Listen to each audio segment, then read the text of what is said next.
Hey, Bob Cooney here with take two of the Being Virtual show this week because I didn't hit the record button on the first take.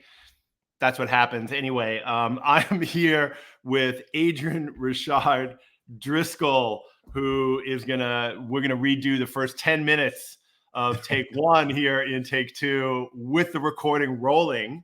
There we go. Dude, thanks thanks so much for joining us. Happy to be here, Bob. And this take's going to be even better. So don't worry, It's going to you be guys didn't miss even out. better than the first take. So, yeah. Look, life is how we make mistakes and recover from them. So it's all rehearsals. That's it.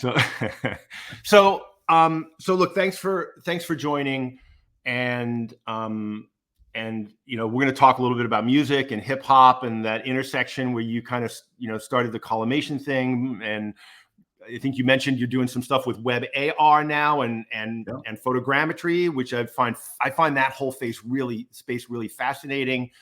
But before we get into that, I want to go back to the beginning. And so how did you get into VR? Let's start like where you grew up and what your influences were, and then how you wound up in the VR space. Yeah. Thank you, Bob. So I've always been a storyteller. I was raised in the church, and I started acting at a very, very young age, literally 6 years old. And I became good at it, and I became obsessed with it. And then I was like writing many scenes from like Martin and Fresh Prince and some of my favorite shows growing up. And I didn't realize what I was doing. I was just doing it for fun. And hiding it from my mom because it was not appropriate for a 6-year-old to write, But I kept that passion, and I went through high school and junior college, and that was all I did. So when I turned 20-ish, I took my tax check and I had dreams of grandeur to move and become the next big actor. I was like, Denzel's gonna wanna be in my movies. And sure enough, I was woken up very quickly. I had to get some kind of money, and I did background work. And that led to me doing promo modeling for a company called Oculus about 12 years ago. My gosh. So Oculus, Palmer Luckey's VR. Yeah. There's other companies named Oculus. I just want to make sure we. Yeah. The Oculus that we know and love now, Palmer Luckey's. This is when it was just acquired, I believe, by Facebook. And I fell in love with the process, and they saw that. So they made me a specialist, and they flew me around the world to teach people VR. And I've been doing that ever since, telling story and helping other people do the same. So go back to the writing that you did as a kid. What was, and the fact that your mom wouldn't have approved, like, talk about that a little bit. Like, why is that? Yeah, I mean, my mom is she still is actually, but growing up, my mom was. Hi, Mom, we love you. Right. No, absolutely. My mom's my rock. She was very strict. She had to do a lot of extra things to keep me protected, because Barstow's it was a good place to grow up, but there was also a lot of issues, so I wasn't, I had to be respectful. I still eat with one hand under the table. I opened doors for people. That was how I was raised, so me even writing things like Pam talking to Martin saying, "What's up, Martin? Pain in the butt," and I'm just like playing off of things like that. But I don't want to show her because it's not appropriate, but I'm not writing anything like, erotica or anything graphic, I'm just like, to me, I'm just like, oh wait, I don't want to get in trouble. But I was writing short stories, and I didn't even realize I was doing it at that age. Yeah, cool. Let's talk. So Barstow as a Black kid couldn't have been easy. How, what was it like, and how do you think that's shaped who you are now? A lot of it shaped me, so I was single parent household, the story you've heard probably a million times, right? Mom, grandma, grandpa raised me, those type of Me things. too, though. I don't have the Black part, but you understand, right? So It's like, those things do shape you very much so, like you have to teach yourself how to fight. You have to teach yourself how to play sports. You have to, and it's a lot. And my mom was always working. So it taught me, one, what I didn't want to see. Two, what I would aspire to be through hard work. So my mom's always been a hard worker. And three, what I needed to fight eventually.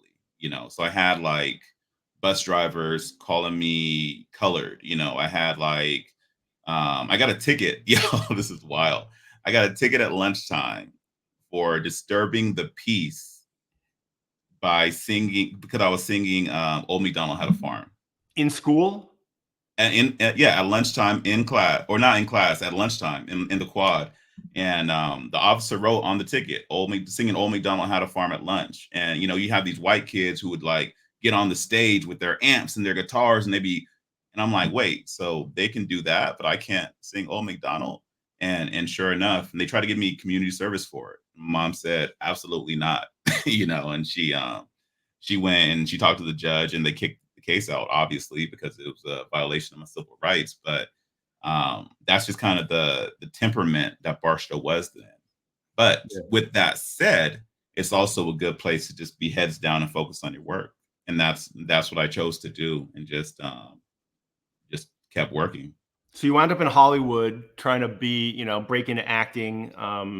What was that like? Like, what were some of the challenges that you went through, and what were the lessons that you took from that period of your life that you think you've carried forward too? So it's interesting, because I was raised in the theater. Like, my acting was all theater. We didn't have a film, it's Barstow.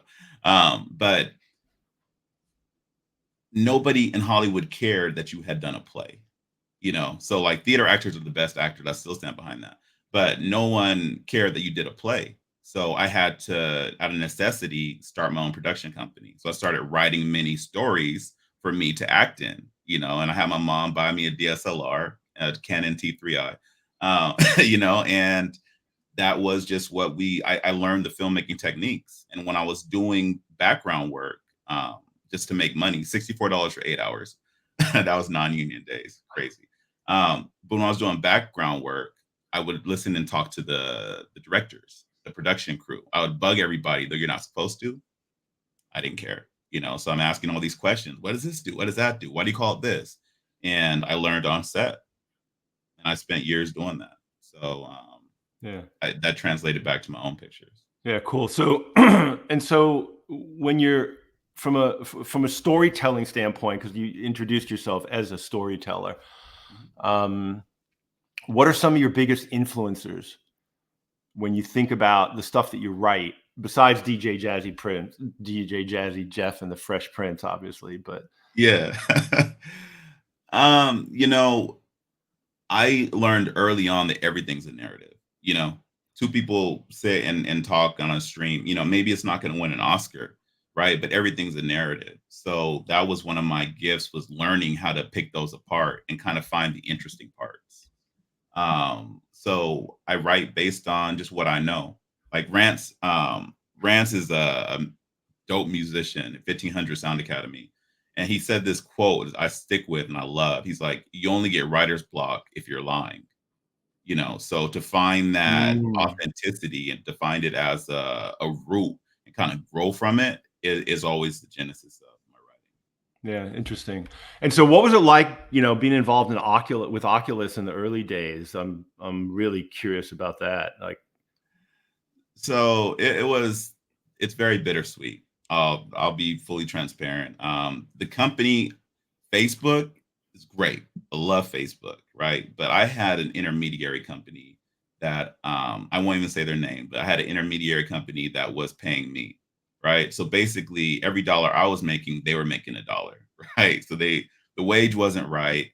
They were net 90. I ended up going homeless at one point, living on Skid Row. Like, there was a lot that came from that, but also it helped me be a world expert. So it's definitely bittersweet, but I wouldn't change any of it.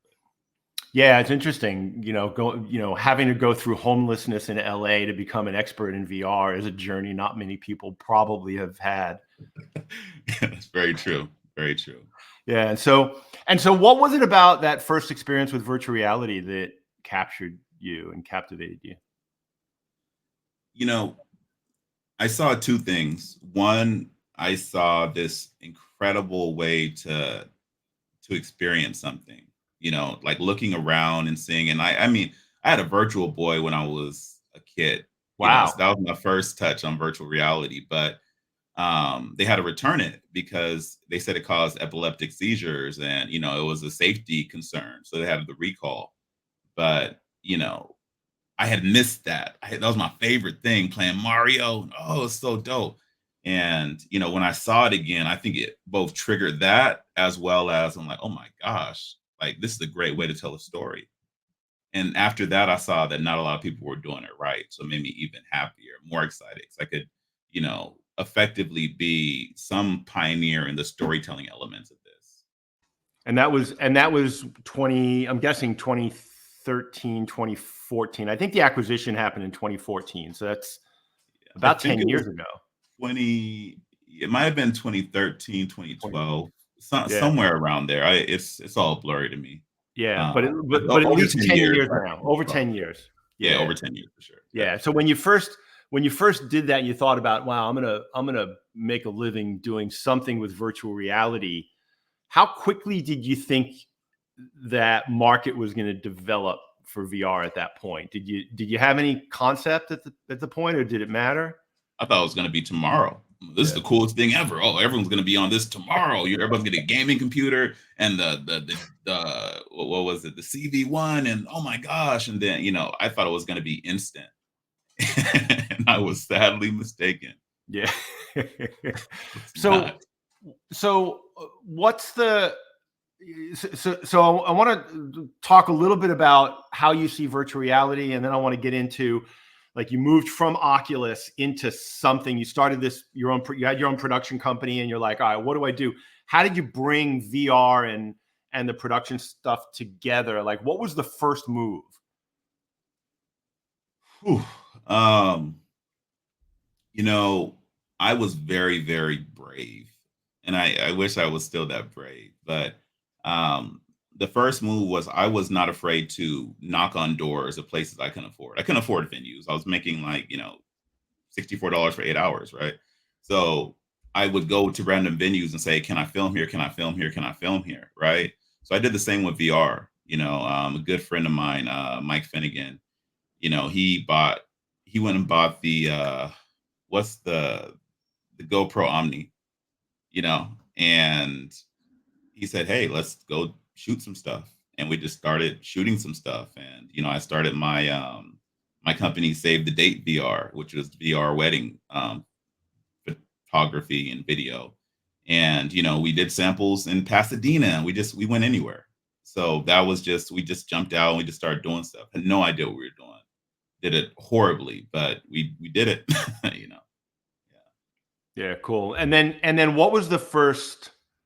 So at some point you had a spark, and you created a collaboration, become part of a collaboration around Collimation, and so what was that spark, and how did it lead to Collimation? And then we can talk a bit about the music stuff you've done and where that's going. Yeah, so the spark didn't start with collimation. So after, I think, 2016 is when I was homeless. So right after I got out of being homelessness, I did the same way. My tax check, did it again. Let's figure it out, right? So right after that, I was given the opportunity to work with United Way, and my friend Georgia brought me in, and we literally did a 360 experience explaining the transition into supportive housing from homelessness, right? So it's just like a full circle moment. And I was like, we need to do more of this. But the moment that fully clicked was, so NBC, the studio, gave me a scholarship to USC based on my 360 knowledge. And I was like, oh my gosh, this is incredible. And then, HBO and all these companies were hitting me up and asking me, well, how do we do this? And how do we do that? And I'm like, you've never seen opportunity, especially for Black people in Yeah. Hollywood, that their studios are knocking. It's always gatekeepers, red tape. So that's what really sparked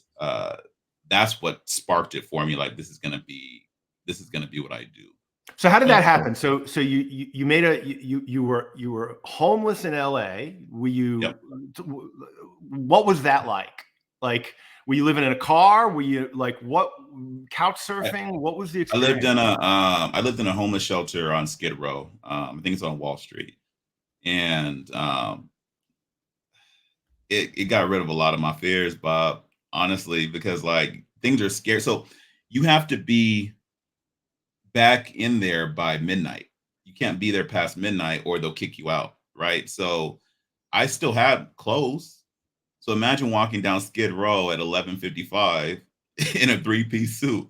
You know, that's scary. So like a lot of other things, they don't scare me because I'm like, all right, I've seen it.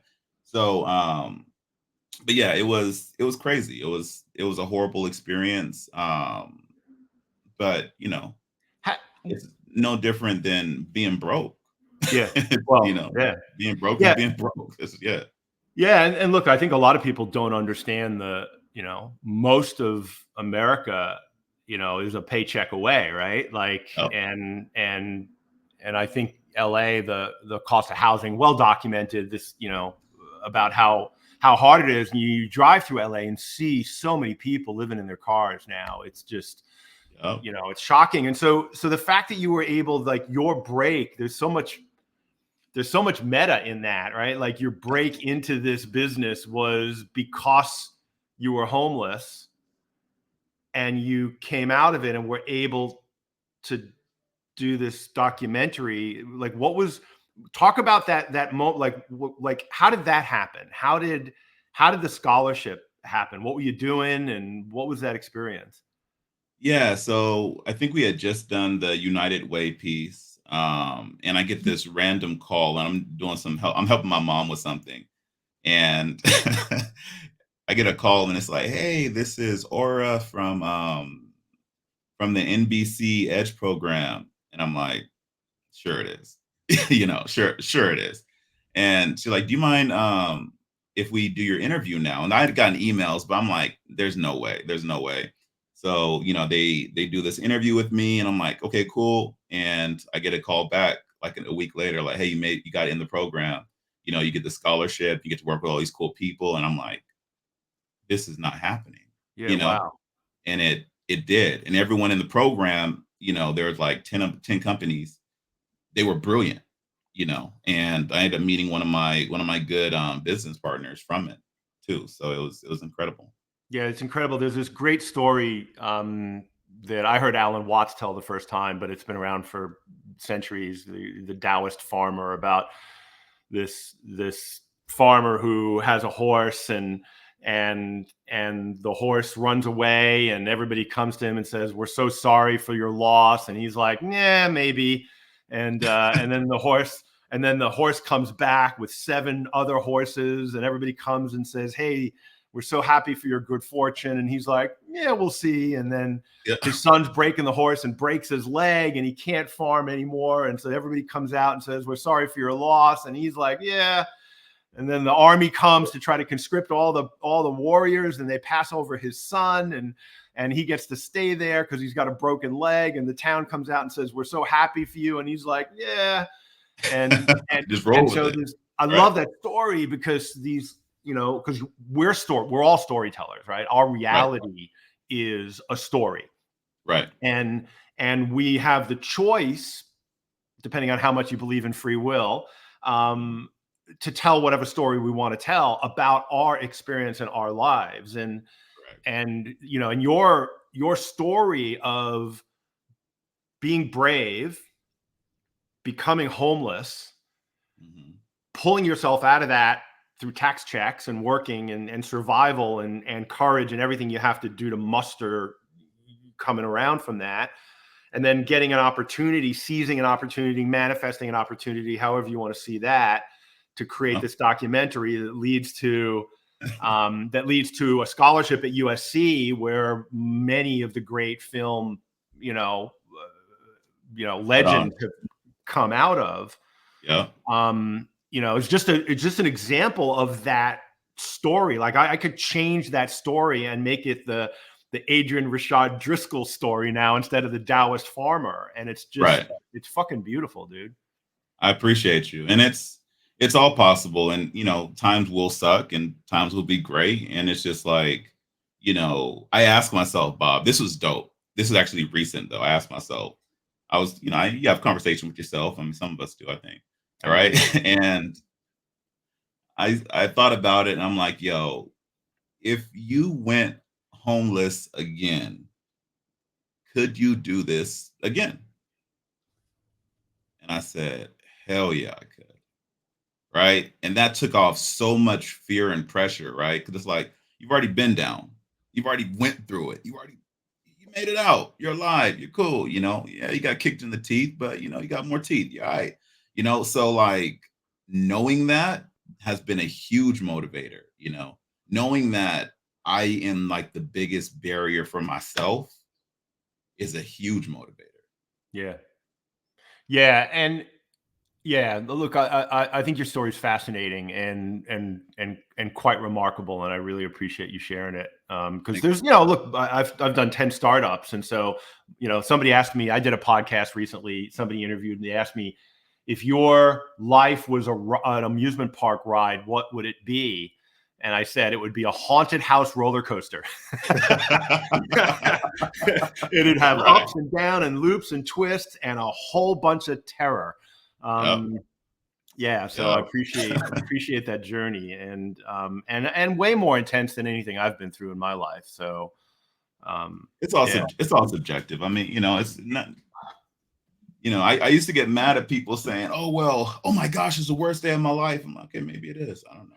And who am I to say? I think we normalize our childhoods too, right? Like it's not until we tell other people our stories and they look at us and they go, like, then we start questioning. Well, wait, that's not normal. Like this isn't the normal upbringing of a child in this world. Yeah. I've had that happen a few times. That is bad, I guess. In hindsight, that did suck. But children are resilient. It's wild because a kid will have fun no matter where they're at, no matter what the situation, they'll find fun. And we lose that at some point in our aging. But if you can hold on to it and enjoy it. And I think it's the stories that we tell ourselves or that other people tell us that we agree with. Right. To channel a little Don Miguel Ruiz, it's those agreements we make with other people's stories that frame our experiences as positive or negative. And correct. Yeah. And who are they to direct your life? This is your movie. Your movie. This is the one picture that you can say is going to go out any way you want to.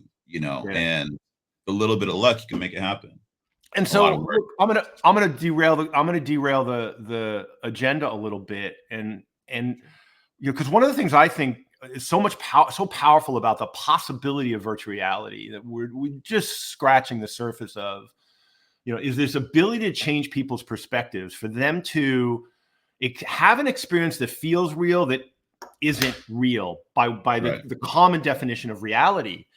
And I think that ability for people to have an experience that feels real, that isn't real, can really change their perspective and have them look at life a little bit differently. And I'm curious about how you feel about that, and and does that color your work at all and the things that you want to do? I still get excited about showing people VR. If it's something minimal or something very, very intensive, I get excited because people react naturally. There's no hiding your reaction, right? So I try to think of how can I inspire. Caitlin Krause always says this, a good friend of mine. How do you inspire awe and wonder, and how do you use the medium effectively? So that's my biggest thing. Usually I'm talking myself and my clients out of using VR because it's really easy to misuse it, and it's a gimmick. Oh, that's cool. Why do you want this? Oh, well, because people say, wow. Okay, so that's it. No, tell a story that can't be told effectively in 2D, right? Once you do that, then you're using this correctly. But most people tell it in a gimmicky way, and it shows instantly. It always shows. Yeah. And what about the challenge of reach with VR too? Like when you're talking to your clients, this is something I talk to people, is just even with the relative success of Quest, Mhm. From an installed base, we know that there's potentially some usage issues as far as how much actual usage the installed base gets, and there's comfort issues and still friction issues. And Right. how much of that colors your advice to your clients about when and whether to use VR? All of it.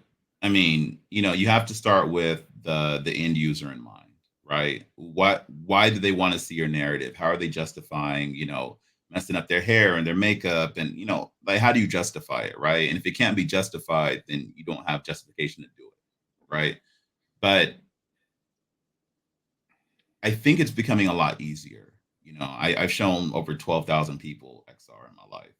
Wow. I own a tour that I give 100 people an experience all at once. So 100 headsets, and it is accessible, but you have to understand, unless you're doing an LBE, not everyone has a headset. Yep. So what are you trying to tell, and how are you going to deliver it? And if you don't have the money to do the delivery, then you need to rethink the story, because if 8 people see it, what's the point? Yeah. So I watched your so between the documentary that you did, USC, how did that lead to Collimation? And then I want to talk about some of the stuff you've done with music and the Cypher hologram, and because I found that fascinating. So the collimation side was crazy. So in 2017, I think it was 2017, I did background acting. I think that was the end of my background acting. But I was a stand-in for a man named Quincy Jones. A Music, man named Quincy Jones. I don't know if y'all heard of him. I think he does music or something. Yeah, Um, maybe. but I was a stand-in for Quincy, and Quincy and I had, this talk on set, and we're just enjoying each other's company. So fast forward, I did a talk for the HBCUs at South by. I was teaching them VR for Opportunity Hub, and I met Young Guru, and nobody knew who he was. But I'm a big Jay-Z fan, so like, Guru, cold cuts, and I give it to you. Like, I know you always hear Jay talk about Goo, and I talked to him. I got his number. We're just like rapping for a bit, and then didn't talk to him for a year after that. It was like well over a year, because he's so busy, right? So beginning of 2020, I have this idea to let people, you saw Goodfellas, right? Yep. Movie. Yeah. I'm like, what if you could sit in the seat when, my gosh, Joe Pesci shot Spider, right? Like, what if you could be at that poker table and experience and feel like you're part of the movie? And sure enough, I reach out, and I'm talking to Quincy's team, and I'm like, look, I want to do this, and I'm explaining it, and they're super excited. So we have a meeting set in a week. I have all my headsets, the Oculus Goes, and I'm ready. Boom, ready, ready, ready. And then I get a horrible email saying, we don't know what this thing is that everyone's talking about with the virus. Quincy's very old. We're not going to risk it right now. And I'm like, wait, what? The interview, the meeting of my life, right? And I hit up Goo, and I'm like, hey, Goo, like, let me shoot my shot with this. Just like, give me a meeting. And when we talked about it, he said it's going to be bigger than you could have ever imagined. And that was the genesis of Collimation. We started literally January 2020, right before the world shut down. Yeah. Wow. And so did anything ever come? Did anything ever come from the Goodfellas So that was the scene? base. That was the basis, and that's what we built. So you We shot it. build the opportunity to not Goodfellas die, because that's a very particular piece of IP. Yeah. But the concept is the same. How do I let you be places that you can't be? How do I extend that stage, whatever the stage may be, to a new audience, and have them enjoy things as if they were there? And And so you I've seen the concert footage of the Cypher hologram in the subway yeah. in New York City, and I don't know if that's the next thing or whatever, but I'm really curious about how that how that idea came together, and then how did you do it? Like the technical aspects of recording the hologram and then recreating the scene and then getting people in, letting them get around and experience it. Talk me through that a little bit, because I found it, for where it was, and I'm assuming that was 2020, 2021 in I was like that. 21. It was early. Yeah, like it was a pretty remarkable experience. Well, no, what you guys sorry, the created. experience was 22 or 23, but it was motivated from 21. So we had a dope relationship with Altspace, RIP Altspace. And we were doing their holoportation technology. So we did a show with Mixmaster Mike and our comedy show and a bunch of other things. And we're like, oh, we can replicate this not live, right? So we did the green screen recording. Tech Lamert, my good friends of mine, Tech Lamert, but they hit me up and like, we really want to do something like with music and XR, and that's what you guys do. So Paris is like, maybe a cipher. I'm like, I thought about doing a cipher. We were thinking 360, just 360 video. And sure enough, we're like, let's make it bigger. So we ended up shooting these people. We were working with Sway's team, and we got all these rappers, and then I brought in Ruben Vincent, of course, and we shot it. And then it was just, again, what's the story? What's the narrative? What are people gonna do? So we have, like, Goo has all this unshot or unseen footage from around the world. Like, he travels the world with Jay-Z. Imagine what he sees, right? He has all these images. So we're like, we're gonna put this and make it a gallery, and then we're gonna add this and then this, and it just grew, and it is what it is today now. Yeah, cool. And so talk us through really quickly what's a cipher for people who aren't familiar with that term. Yeah, so a cipher is basically, you're a campfire. This is the easiest way to describe it. You're telling stories at a campfire, right? And everyone's telling their stories. It's just in hip hop form. So, instead of are you afraid of the dark and throwing the throwing the dust, right? It's just, okay, I'm telling my hip hop perspective, then another person's doing it. You rap for a minute over a beat, and you just pass it along. So that's what we recreated. We just did it with the stage and a few other elements to make it more interactive. Yeah, cool. And so the holograms that you created, were those 2D? Were you able to do any kind of volumetric capture? How did you do those? They were 2D. I mean, it was mostly, most headsets couldn't handle any kind of wall cap. Now they can, but they couldn't then. Also, it was just expensive. Yeah. Like, ball cap cost a lot of money, so we did everything 2D. Yeah. We had them billboards, so they felt 3D, but they really. Look, I think there's a thing that, at one point in my life I would have never used this term, but I've come to appreciate is good enough, especially in the VR space, because Absolutely, like you said, like you've got distribution challenges, you've got technology challenges, and you got to find that sweet spot of what's good enough to blow people away. Right. That, because 90% of the people are going to be impressed relatively easier than we would be, because we've been doing this a long time and we know what's possible if you have unlimited budget and time, right? Yeah. Right. And that's always been the thing. It's like, how do you do it? Because I'm used to, shoestring budgets. I'm used to, the top ramen diet, right? So it's like, once you have that, you don't start with big budgets. Imagine what you do with big budgets. Yeah. So it's a great place to start. So one of the things you talked about early on some of your videos is this concept of connecting artists and their fans, and we know that's a massive thing now, right? Like it's become, it's become an industry. And how do you see VR as a tool in the arsenal of artists to be able to connect with fans? It's the way I describe it to the artists that I work with is, what would you do if you weren't limited by budgets, by locality? Like, what if you had no limits? What would be the story that you tell? And they say, okay, I want to do this, or I want to do this, or I want, and it's, let's build that. Give people a chance to party inside of your head. And artists are understanding now, and especially since the pandemic, that they need to be looking at other revenue streams. You know, with what we do, it makes sense to them. It's like, look, perform once, get paid twice, right? Connect with your audience on the live show. Nothing's changing. But now people who couldn't make the show, now they can still see you. Now they can still find value in it. And then you can make it even crazier. And they're, you know, they respond very well to it. But that's what artists need to be looking at, other ways to engage, because not enough fans get engaged.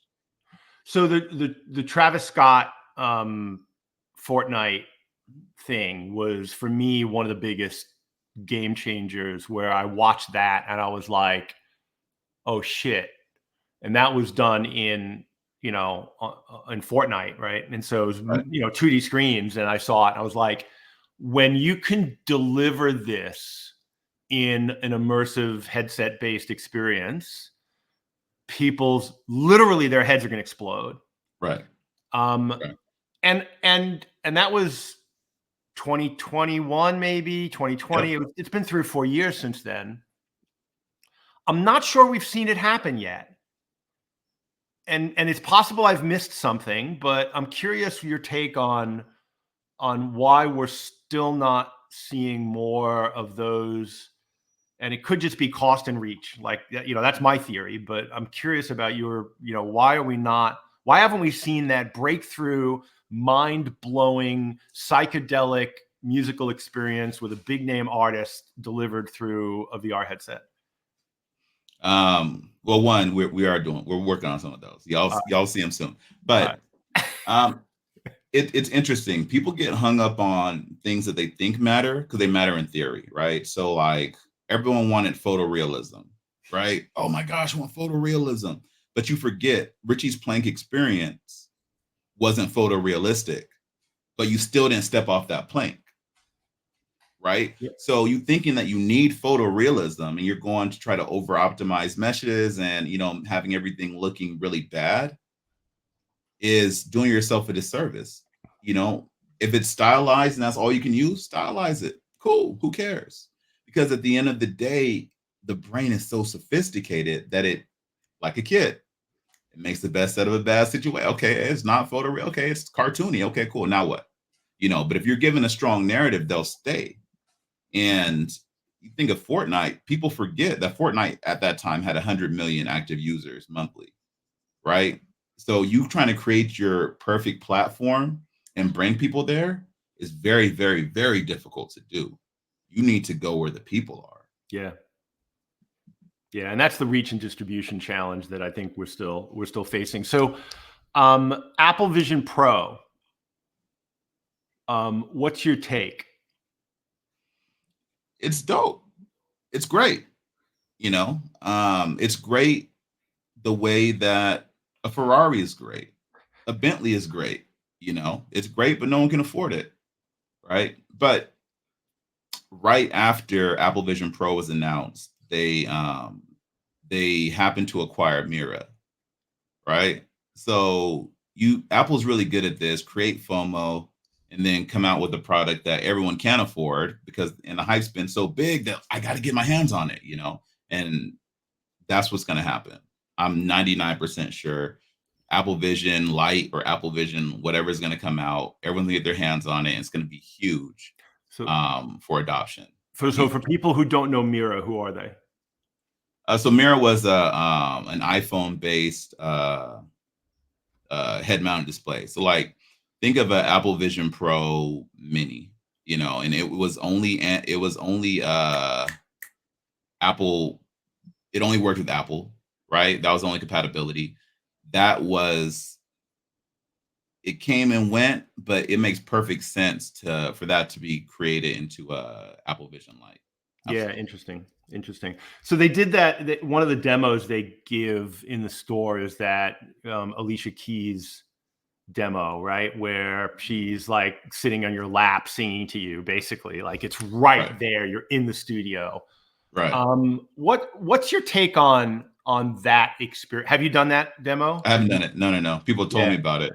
Yeah. What's your take on those kinds of experiences, like that real up close and personal, you know, artist connect? Because it feels like you're right there with them. Is that something we're going to see more of? And What's your thought? Yeah.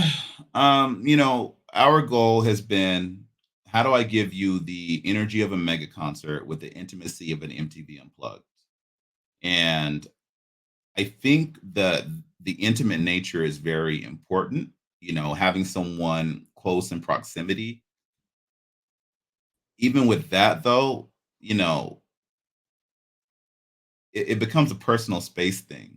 You know, right? And this is a big celebrity, and most people don't see big celebrities every day. So, like, in your mind, you get intimidated if you're not used to that, right? So these things are great. These have to be done very, very cautiously, because then, if I bring out DJ Khaled and you're right here with them, oh, it's like, oh, cool. Then it's like, wait, am I supposed to be here? And it could actually have the opposite effect.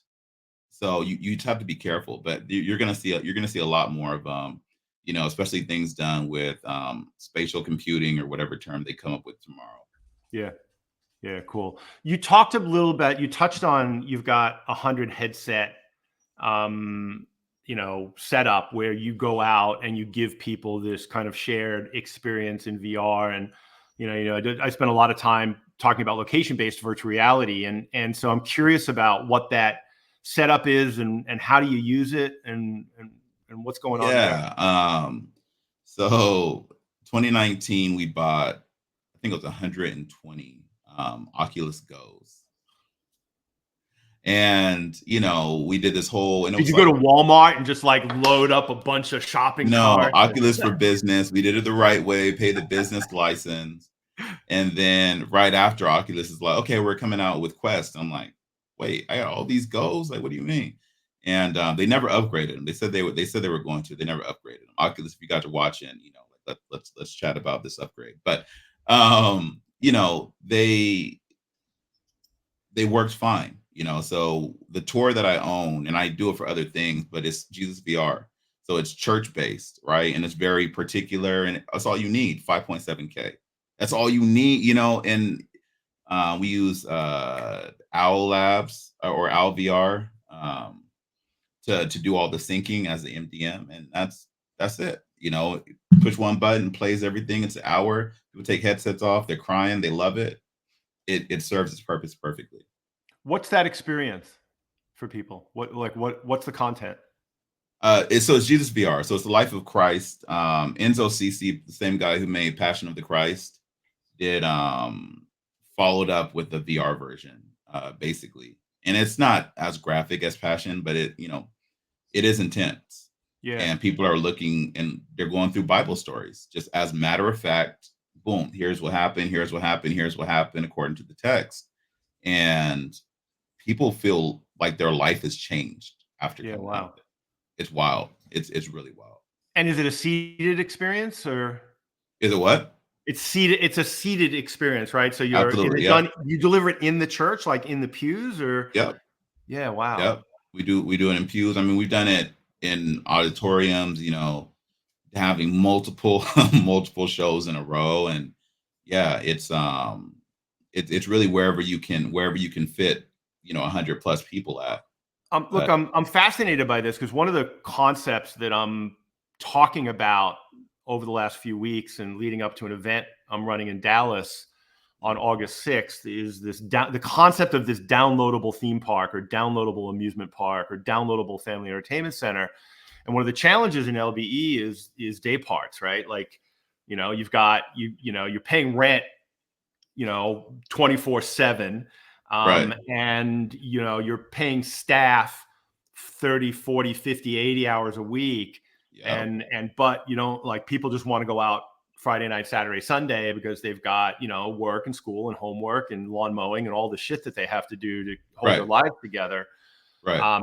And so what are the different experiences as we build more of these virtual stages, right? In public places? What are the different experiences that we can pull together as an ecosystem to deliver, Sunday morning at 10 o'clock?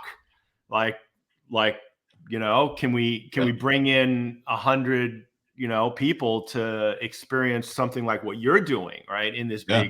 big space. And so I'm fascinated by building an ecosystem that we can offer distribution for these different types of experiences, because as operators have gotten more comfortable with virtual reality, now they're asking those questions. Well, what about education? What about mindfulness? What about training? Like, Right. what else can we do with this technology besides shoot zombies?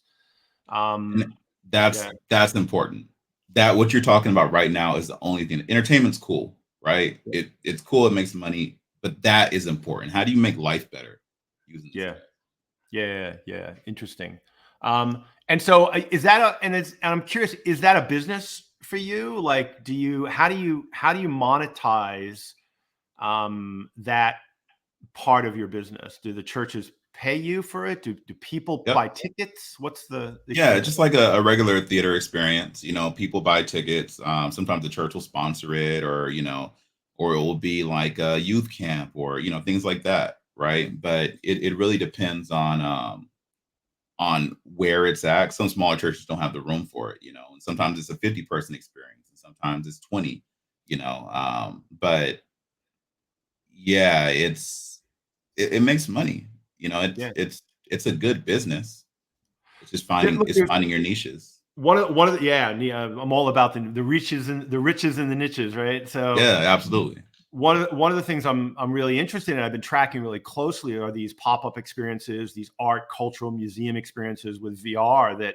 That seems to be the hot spot in LBE right now, to be honest with you. Less about arcades and family entertainment centers, and more about these these rich storytelling experiences around cultural objects or art or religion or whatever. And Right. so yeah, it's really really interesting that you've been playing in that space. And is it video? Is it what's like It, the it was live production? action. It's Yeah, live it action. was live Wow. action. Yep.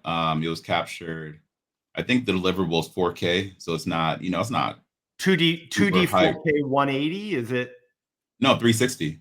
360? Mono 360.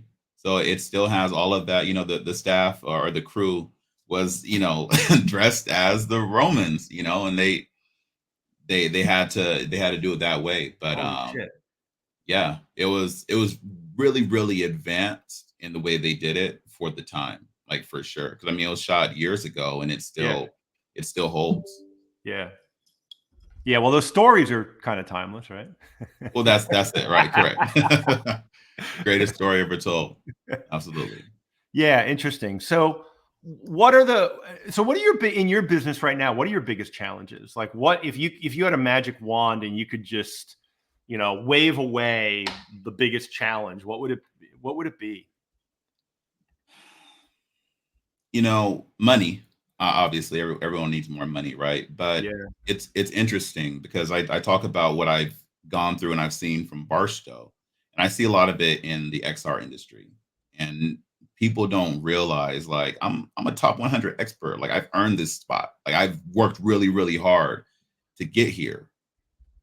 But people still look at you like it's a DEI initiative, you Yeah. know, and it's just like, oh, he's here. Hey, what did you sneak in? Or I'm like, nah, I kicked the door down, homie. Like, I'm supposed to be here. But, you know, people don't realize that they do that. So when it comes to funding projects, we get funded very differently. It's just the truth, Yeah. and it's if I didn't have those barriers, I'm sure we'd be a lot further. But even with them, they won't stop us. But that's by far the biggest challenge So is how do you getting people to look take you seriously. Yeah, how do you feel about this pushback on DEI initiatives now? Like it feels like, and everything's a pendulum, and we'll go back to the Taoist farmer or the Adrian Rashad Driscoll, and Yeah, nothing's good, nothing's bad, it just is. right. But how do you feel about this pushback that we're seeing from one side of the political and religious spectrum, it seems, around the DEI stuff? It's DEI needs to DIE, okay? Because the current state that it's in is you have people who don't understand an experience trying to bring in people to make their experience better. you have to understand, this is not equality we're talking about. We're talking about equity as well. How do you shape something so someone can actually use it and benefit from it? And right now, people aren't being helped the way they need to be helped. They're being helped the way that someone else thinks they need to be helped, and that's an issue. It really is. Yeah, yeah, yeah. Good point. So I like to ask everybody kind of two questions. Last one's two parts. Where do you think the industry and the technology is headed? The VR industry. And before we do that, hold on, back up. AR, web AR. Like, you've got some new stuff going on, and you mentioned web AR in our pre-intro. Talk about what you're doing next, and the intersection of web and VR and AR. What's happening there? Yeah, as things like web GPU and web GL become more and more prominent, the systems get stronger. So you can start doing things like having higher fidelity in web AR, right? And web XR in general. So we're using volumetric capture. We partnered with Metastage and Arcturus to help tell stories of the transatlantic slave trade, right, in Kentucky and the Ohio River. And we're able to tell this from a very unique perspective and have high fidelity and have it location based. And this becomes an experience that people can do in their free time. But you have to remember that for people to do something, you have to make it as frictionless as possible. Yeah. Right. So that's why we heavily lean on WebXR when possible, because it's like, are you going to delete pictures of your kids and your animals and all this off your phone so you can download my app very slowly because the reception is poor? No, you're not going to do it. So if I can make it frictionless and you're just like, okay, I'll try this out. It doesn't take a lot. I scan a QR code, boom. Then you'll have the higher engagement. People will actually be able to digest your content. And so when you say location based, I think there is confusion within, with the language in the industry, because there's location based services, which is, mobile, basically, that knows where you are, and it can give you contextual information, visuals, whatever, based on where you are GPS wise, or like you said, scan a QR code. And then there's kind of like this bigger location based entertainment industry. What's happening in the former location based space, where you're either geolocating stuff, or you mentioned QR code. So how does this experience, how do people find this location based experience on their mobile devices? See, that's what I love about this one particularly, because it's going to be at the On the Banks of Freedom exhibit. So it's already an exhibit that lives there, and we're just augmenting it. It's going to be at the Fraser Museum. Like these like are existing sites, and people are going to come because there's something new there. But VPS, visual positioning, GPS, combining all these technologies, it's made things really, really powerful, and you can create some really cool experiences, especially with like Eighth Wall and some of these companies, Eighth Wall, Worldcast. Those are really good tools. Yeah, cool. Where are you in the development of this project? Like, is it in the timeline? We're in production. I'm thinking an October deliverable, maybe sooner. Of this year. Yeah, wow. Yeah. And you mentioned two places it's going to be. Where will people find it? On the Banks of Freedom in Louisville, Kentucky. So that's one exhibit, and it exists, but it's just us augmenting it. And then the Fraser Museum, and there's going to be some additional locations that aren't announced yet, but those two have been announced. And will people use their own devices for that, or will they have? Yeah, cool. Yep, you use your own device. And it's a little nice song and dance of trackers and all of this to make it a continuous experience, and everyone has the same one. But yeah, we make it as simple as, hey, boom, use your device. Because if you're storytellers, make something that you can use if you're 8 or 80. Make sure that the UX is so easy that it doesn't matter your age, you could do it. That's a big bit of advice right there. Yeah, cool. And so that's actually a good segue to the question I asked and then rewounded, which is, so we've got mobile AR, We've got virtual reality. Now we've got mixed reality being thrown in as a new term that seems to be getting adopted for pass-through, onto VR headsets. Where do you think the technology is headed in the next, and again, let's talk in the next 2 or 3 years, because I think it's impossible to see any further than that, or we've all been wrong. I question our ability to predict out too far. Next 2 to 3 years are going to be very similar to now. I don't think there's going to be a huge breakthrough, but I think it's going to become more normalized. Now that Apple's in the game, people are going to start testing out. People are excited to show their Apple Vision Pro, and Apple Vision Pro being so expensive is going to sell a lot more Meta Quest 3s. Yeah, Meta Quest 3 is a bargain now, right? It's a bargain, correct. And 3S is coming out, so it's the price of a Quest 2. So to have those options, adoption is going to get way, way better. PSVR is going to become wireless, and it's going to be something that can communicate directly with your device. People are going to get used to it. And that's going to spark, but it's not going to happen for probably 3 to 5. Yeah, the running joke in the industry is it's always mass adoption is always 5 years away, and we've been saying that for 10 years, right? Yeah, absolutely. Yeah. And where do you think the industry's headed? Like, what are the hot spots that you're seeing where there's really interesting work that's getting traction? You think there's money to be made? Because there's a lot of people just in this industry that are staying busy, holding on, staying in business, buying runway until there's some inflection point. And we've started to see that inflection point in gaming. But where else do you think, what do you think the next emerging hotspot might be? Music and entertainment are always going to be big. That's, but don't do that, guys. We do that. Don't worry about that. There's plenty of room for everybody, Adrian. Plenty of room for everybody. No, I'm kidding. But yeah, music and entertainment, education, but not in the normal, just, we've done 360 video and that's cool. But repurposing old books, creating opportunities for people to understand. You're going to see a lot of Gen AI, people talking to, AI avatars and asking them questions. How do I talk to Dr. King about, what he went through based on the information that we have? You're going to see a lot of that. That's going to be very lucrative. But enterprise is something that people are overlooking for whatever reason. Yeah. What the AR food menus, we've been doing those for a while. That's a no-brainer. There's see the plate on your table, right? See the plate on your table. Here's how the food looks. Oh, that looks delicious. I think I'm going to order that. Okay, cool. Here's an upsell. I've never seen that.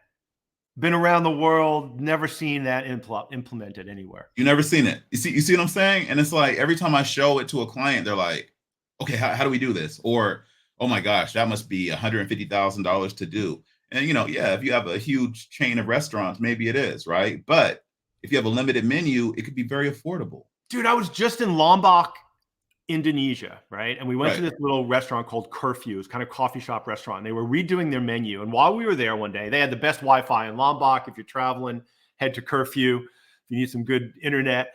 And they were doing a photo shoot of their new menu. And they had, the table and a couple of cameras. And there's this small restaurant on a small island in Indonesia in the middle of the South Pacific or the Indian Ocean. And they were doing food photography that was beautiful, that they were just going to print on printed menus. And they were doing the work, the ability to put that into an AR menu experience. It feels like they did 80% of it already. That's it. It's already there. And your phone is so powerful now. Scan. Oh, done. And then, take it to Luma or take it to one of the engines and it's done. It's not a huge process anymore. Yeah. Yeah. Interesting. That's a hot tip. Food AR menu items. I love it. Yep. So the last question is where, and this is a big one, so you can take your entry point. Where are we headed as a society when it comes to our ability to deal with the disruption technologically, existentially, however you want to play it, that this stuff is happening, whether it's, virtual reality or AI or the confluence of those and the metaverse and deep fakes and truth and all of these things that are disrupting society right now. Right. How do you think that plays out through the lens of the technology world? Like, what role do we play in that, and what can we do about it? I have a phrase that I use all the time. Technology should be invisible, right? So if you're telling a story and you're leaning on the tech, then you're telling the story wrong, because this is a very fear-based society. We always have been. The biggest fear technology was fire. That was fear. It's, oh my gosh, and it can look, fire can be damning. It can burn your house, but it can also cook your food, right? So to understand the difference between those two, to understand the difference between, hey, look, this is coming. You could be afraid of it, but it's still going to come. Or this is coming. Go get ahead of it, learn it, and figure out how to incorporate it into your life. And it's going to take a while for people to accept the technology. That's just the truth. Yeah. AI is going to be scary to everyone because people don't know what they're talking about. And all the experts and the technologists all say, oh, well, yeah, this is AI. And like, people don't even know AR. People don't even know VR, and they interchange these things. And these are trusted individuals, right? So if your source is giving you wrong information and you trust them, you're going to believe it and you're going to start spreading it too. Yeah. It's a sad truth. Yeah. Yeah. So what's the one budding entrepreneur out there who's got a dream about starting a VR business? You've been through the trials and tribulations yourself. What's the one piece of advice you would give somebody watching who's like, I want to get in this business. What do I do? Learn just enough to communicate. I would take this like any other language. You want to learn another language, you'll never learn every single thing. And if you do, it's going to take you forever. But learn enough Unity to be able to communicate with the Unity developer, and focus on your own personal strength. Mine is storytelling. So if you're a storyteller, tell stories and understand how to tell other people how to help you tell your story, instead of trying to figure it all out yourself. And then just lean on a team, build a team of people who are like-minded. Yeah. That's the biggest advice. And that's what I wish I would have told myself. Over 10 years ago when I started, but also 4 years ago when I started at Collimation. Yeah, but it's hard. You don't know what you don't like until you try it sometimes, right? And so absolutely. Yeah. Absolutely. Part of the human experience. Adrian, I really appreciate your taking the time and sharing your stories. Thank you. How do people find out more and keep tabs on what you're doing? Yeah, Adrian Rashad Driscoll on all platforms. Always say the whole thing, like A Tribe Called Quest. LinkedIn, I'm really active. Instagram, I'm really active. But yeah, feel free to reach out. And then of course, Collimation.tv. That's the company. Yeah, cool. Yeah, I'd love to chat with you, and let's create something dope. Yeah, awesome. One last thing that I can't forget. So, who has the best French fries? Oh man, it used to be Del Taco, Barstow Del Taco. Yes, most Del Tacos aren't there anymore. But man, that's a good one. I'm probably gonna have to say McDonald's. It's that injection of beef fat and chemicals that just make them so delicious. I don't even know what it's made of. It might be cardboard, it might be tears and sadness, but it's delicious. So whatever they're doing, hey, keep doing it because it just tasty. The reason I asked that question is on your LinkedIn profile, it says, French fries are the key to my heart. The key to your heart. So crinkle and it's funny, cut at talks, people bring me plates of fries so they can talk with me. All right, there's a tip. So crinkle cut or regular? Crinkle cut. All right. What about crinkle cut or steak fries? Crinkle cut for sure. Crinkle cut or shoestring? Crinkle cut all day. All right, you're a crinkle cut. Crinkle cut is a superior fry. Regular or sweet potato? Sweet potato fries are an abomination. They're not real fries. Okay. Sweet potatoes belong in pies, and that's it. All right. So you got crinkle cut, regular potato fries. What's your go-to condiment? Oh, ketchup. Yeah, I put ketchup on everything. My 3-year-old son and I have the same palate. I eat French fries, chicken fingers, and ketchup most of the time. Some pizza. It's a shame. I'm not a foodie. I'm super simple, but I put ketchup on everything. All right, I'm down with you. I totally agree. Crinkle cut fries with ketchup is definitely the way to go. Yes, there we go. See. Yeah. All right, we're gonna grab fries one day, Bob. We're gonna grab fries and we're gonna continue the conversation. Dude, I Absolutely. really appreciate you. I look forward to staying in touch and maybe collaborating on some stories in the future, man. Let's do it, Bob. Thank you for having me, and everybody out there. Thank you for listening. Yeah, cool. Peace. Peace. So that was another edition of the Being Virtual Show. Make sure you follow at beingvirtual.tv, YouTube, LinkedIn, X, Twitch. It's all over the place. Look forward to seeing you the next time with some interesting guests doing some interesting shit in the world of virtual reality. I'm Bob Cooney, and we'll see you next time.